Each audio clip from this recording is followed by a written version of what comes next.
स्वागत है smart class के यूट्यूब चैनल पर। देखिए आज का जो टॉपिक है ये बहुत ही स्पेशल टॉपिक है, क्योंकि हम जिस क्षेत्र में रहते हैं ये संथालों के लिए बहुत इम्पोर्टेंट क्षेत्र है, क्योंकि ये झारखंड है। और हम बात करने वाले हैं झारखंड के एक ऐसे ऐतिहासिक घटना के बारे में जिसे संथाल विद्रोह कहा गया। ये घटना था तब का जब सैनिक विद्रोह शुरू भी नहीं हुआ। सैनिक विद्रोह इसलिए ज़्यादा प्रकाशित में आया, इसलिए ज़्यादा फैला क्योंकि इसमें सैनिकों ने बहुत बढ़ चढ़ कर हिस्सा लिया था। लेकिन इससे पहले एक ऐसा विद्रोह हुआ था जिसने पहली बार अंग्रेज़ों को ठिकाने लगाने का काम किया। शुरुआत कुछ ऐसा होता है कि 1855 और 1856 के बीच में, ठीक है, कुछ एरियाज़ होते हैं झारखंड के, जो एरियाज़ आज जो है राजमहल के नाम से उन एरियाज़ को हम जानते हैं।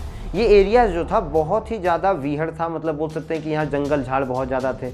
बहुत ज़्यादा मात्रा में यहाँ पर क्या हो रहा था कि लगातार किसानों के लिए, मतलब कि ज़मींदारों का यहाँ अधिकार ज़्यादा चल रहा था। किसानों को बहुत ज़्यादा मात्रा में प्रताड़ित किया जा रहा था और ज़मींदार वर्ग जो था वो अपने, मतलब कि बोल सकते हैं कि हर तरफ तबाही कर रहे थे। वो किसानों को बर्बाद कर दिए थे, किसानों को यानी कि धोखा देकर उनके ज़मीनों को हड़प रहे थे। और इन्हीं सभी चीज़ों से बचने के लिए जितने भी ये थे संथाल परगना के लोग थे, वो क्या किए, वो अपने जगहों से हट करके राजमहल जैसे एक जंगली क्षेत्र में आकर बस गए।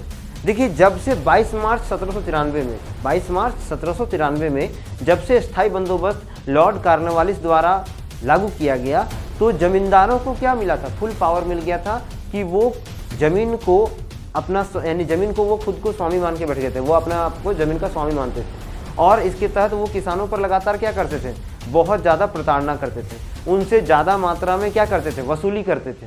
और इसी का प्रवाह या इसी का प्रभाव संथाल लोगों पर पड़ा। उन लोगों की ज़मीनों को हड़प लिया गया और उन्हें वहाँ से निकाला गया। जब वे लोग उन क्षेत्रों को छोड़ करके अन्य क्षेत्रों में आने लगे, जैसे राजमहल का क्षेत्र में, तो अंग्रेजों ने उन्हें बहलाना फुसलाना शुरू किया कि तुम इस ज़मीन को क्या करो, खेती लायक बनाओ और तुम यहाँ खेती करो, तुमको कोई भी ज़मींदार रोक टोक नहीं करेगा।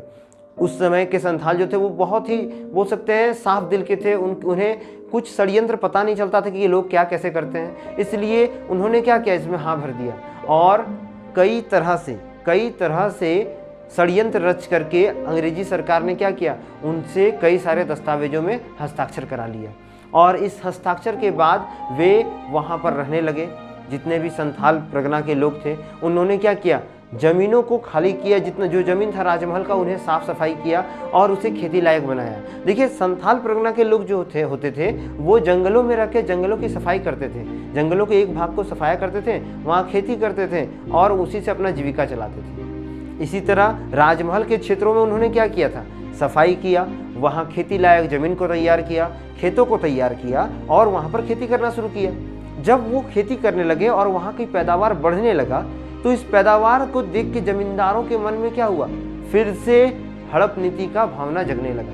और उन लोगों ने क्या किया, अंग्रेज को जाके बताया कि देखिए वहाँ बहुत मात्रा में लोग क्या कर रहा है, फसल उपजा रहा है, आप हमें वहाँ क्या करने दीजिए, लगान वसूली करने दीजिए, नहीं तो इससे ब्रिटिश सरकार को बहुत बड़ा हानि हो जाएगा। और इस तरह का बातों को बोल के अंग्रेजों को उस्काया गया। अंग्रेज जब वहाँ आए, वहाँ का निरीक्षण किया तो उन्हें सब कुछ सही लगा। देखिए संथाल परगना या संथाल जब कोई ज़मीन को साफ़ सुथरा करके तैयार करते हैं और उसमें खेती करते हैं तो उन ज़मीनों को दमन कोह कहा जाता है। तो उस दमन कोह वाले भूमि को देख करके ब्रिटिश सरकार जो था वो बहुत गदगद हो गया और उसने क्या किया, उस पर भी टैक्स और कर लगाना शुरू कर दिया। इससे वहाँ के संथाल परगना के जितने लोग थे उनके अंदर गुस्सा जाग गया और इस गुस्सा के एवज में, इसके बदले में 4 भाइयों ने कसम खाया कि हम यहाँ पर ब्रिटिश साम्राज्य को चलने नहीं देंगे। पहले ही ब्रिटिश सरकार ने क्या किया था, उनके ज़मीनों को हड़प लिया था। जब वो किसी और जगह पे आके बसे तो अब भी हड़पने का प्रयास किया जा रहा था। और ये पूरा जो विरोध था, ये विरोध था ब्रिटिश सरकार और ज़मींदारों के खिलाफ, उन लोगों के खिलाफ जो इनके ज़मीनों को हड़पना चाहते थे। इसके लिए सिद्धू, कान्हू, चांद और भैरव नाम के 4 भाइयों ने क्या किया, जितने भी अपने कबीले या बोल सकते हैं जितने भी अपने क्षेत्र के लोग थे उन्हें इकट्ठा किया और 30 जून 1855 को 50,000 संथालों को एक जंगल में इकट्ठा किया जाता है राजमहल के क्षेत्र में, और वहाँ पर सिद्धू ये बताते हैं कि उन्हें उनके भगवान ठाकुर जी, जो संथाल परगना के लोगों के भगवान होते हैं, उनके भगवान ने उन्हें भेजा है उन सभी को इस तरह के जंजालों से, ब्रिटिश साम्राज्य के दमन से बचाने के लिए। सभी लोग उन पर विश्वास करते हैं और उन्हें पूर्ण बहुमत देते हैं कि हम उनका साथ देंगे। और यहाँ से संथाल परगना ने एक विद्रोह का आगाज कर दिया था। शंखनाद हो चुका था, जहाँ पर ब्रिटिश सरकार और उन जमींदारों का कब्र खोदना था।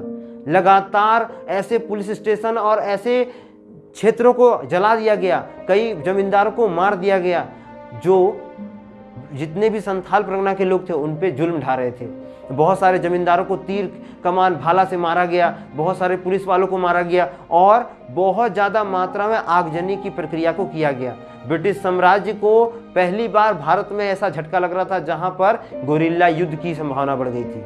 ये ऐसे युद्ध करते थे, ऐसा युद्ध करते थे हमारे संथाल भाई कि ब्रिटिश सरकार चाह कर के भी कुछ नहीं कर पा रहा था। और इसके लिए ब्रिटिश सरकार ने अपने 7 रेजिमेंट और 43 रेजिमेंट को क्या किया, जंगलों में भेजना शुरू किया। और जंगलों में भेज करके उन्होंने अपने अत्याधुनिक हथियारों से जितने भी संथाल लोग थे उन्हें मारना शुरू किया।